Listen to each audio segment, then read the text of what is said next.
payahlah duduk. Ya Mat, Tak payah, tak payah. bukan kemarin ni bukan nak bergaduh. Dia ni nak happy esok dah last day dah. Muhammad Speaker telah mengeluarkan arahan di bawah 18:36:6 dan juga 36:12 supaya Jelutong menarik balik perkataan Barisan Nasional menghina orang India. Tarik balik perkataan Barisan Nasional. Yang Muhammad dah arahkan sehingga berlaku penggantungan kepada dua ahli parlimen. Jadi saya tak mau. Saya juga tak nak yang Muhammad gantung sebab esok dah last day. Jadi saya minta yang Muhammad Jelutong tarik balik perkataan tu. Perkataan Barisan Nasional. Sebab yang cakap ni pasal Salak. Pasal Salak dah tarik balik dan minta maaf. Habis cerita. Tapi yang Muhammad tak tarik perkataan Barisan Nasional dan speaker. Saya perhati speaker mukanya, riak mukanya tak pupuh hati sebab Jelutong tak tarik balik perkataan Barisan Nasional. Ya, saya tengok muka. Saya balik semalam saya tak boleh tidur. Saya nak telefon speaker. Sebab saya tak tahan dengan perkataan tak elok, kurang manis. Speaker. Dia Jelutong tarik balik. Saya duduk. Sebelum itu, saya nak menarik perhatian Dewan Yang Mulia ini kepada satu perkara yang melibatkan rakyat. Dengan izin.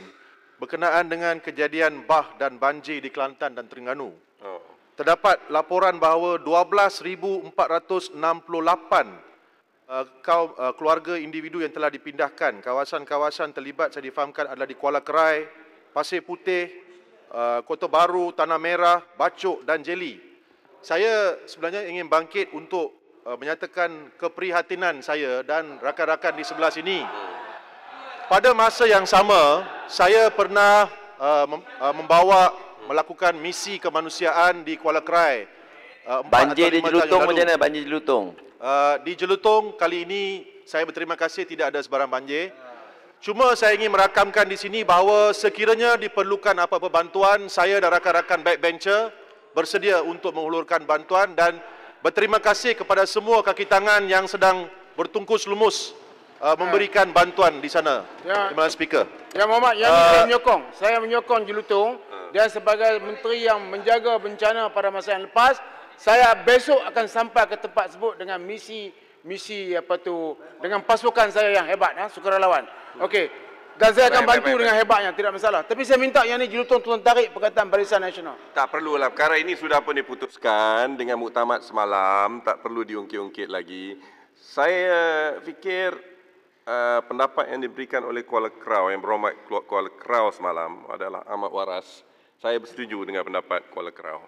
Ya, saya pun setuju, Tan Sri. Saya setuju, tetapi yang tarik balik Kuala Krau bukan Jelutong. Dalam handset dengan terang menyebut Jelutong tak tarik. Tak perlulah. Kalau dibangkit isu ini, akan timbul isu yang lain dan yang lain dan yang lain.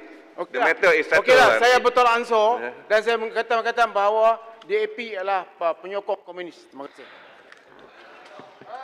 Atau Speaker. Tan Sri Speaker, ini keterlaluan.